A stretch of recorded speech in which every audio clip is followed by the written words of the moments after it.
Hi, I'm Katie, and this is Ali, and we're here because we had two beautiful babies with the help of Bourn Hall. So we went through 3 cycles of IUI treatment, and we're very lucky to come out of those 3 cycles with 2 healthy pregnancies and subsequently 2 very healthy little boys. Yep. I think we both just knew that we wanted to have each other wanted to have children, Yeah. but we were very, very unsure what our options were.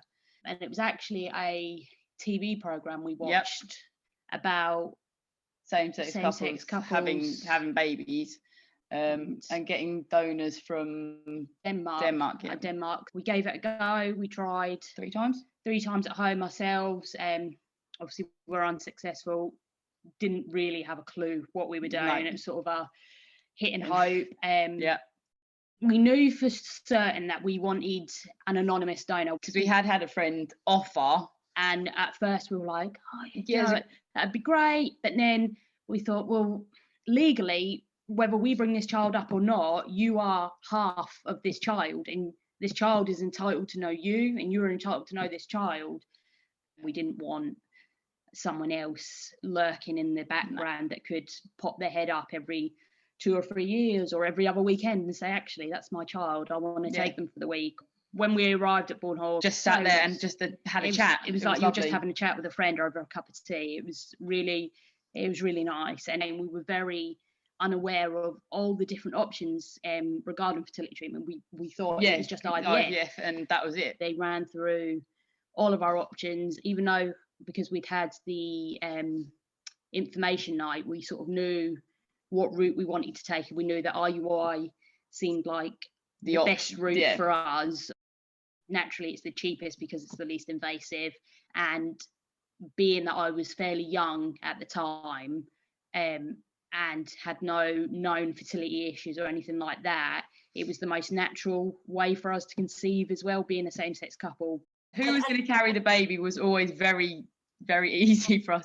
Although Ali always wanted to be a mum, I didn't necessarily feel I wanted to that maternal instinct to carry and nurture them in that way. Yeah.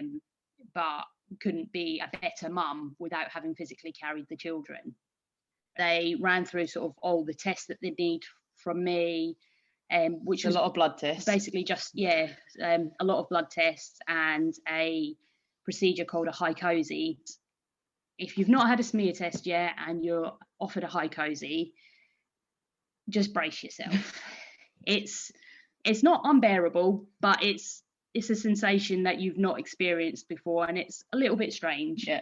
It's a bit uncomfortable, but it checks everything. But obviously, when we were doing it at home DIY, we had no idea. I could have had blocked tubes for all we knew. Yeah. We were just sort of literally throwing a dart in the dark, hoping for the best. We were a bit skeptical about the counselling, weren't we? Because we were like, well, why do we need counselling to decide if we can be parents? But actually, it was quite informative. It gave us the information, like put questions into our head that we may not have actually thought about. Choosing your donor, we assumed, having done sort of the DIY at home, which was basically like looking through an online version of the IRS catalogue. When we went to Bourn, they took both of our characteristics, didn't they? And sort of ran them through the computer system, and then the computer came back with literally 2 matches. It was straight away, wasn't it? Yeah, 2 matches. We were like, about a week later, we were so surprised how quick. Bourn Hall were more than accommodating. They were amazing. We never felt uncomfortable or judged or that we shouldn't be there or we weren't entitled to become parents. They just welcomed us with open arms. No question was too big or too small. Could ask them anything, anytime. Yeah, they were really, really good. Really, just they made us feel so at ease and made us feel like our actual wish to become parents was. The whole journey was just made so much easier by them. They were brilliant. Yeah. Two boys. 2 boys is enough. Yeah, they're hard work. They're beautiful, but we wouldn't change them. We love them to the end of the world. They drive you insane, but they're worth every tantrum, every fit, every thrown dinner over the wrong cup of juice. wrong colour plate, you know, it all comes with the territory, and I wouldn't change it. And it's all thanks to 100%. Bourn. Yeah. You know, they've given us everything we If could it have ever wasn't for wanted. them, we wouldn't. We'd probably have... still be buying sperm from Denmark and hoping for the best.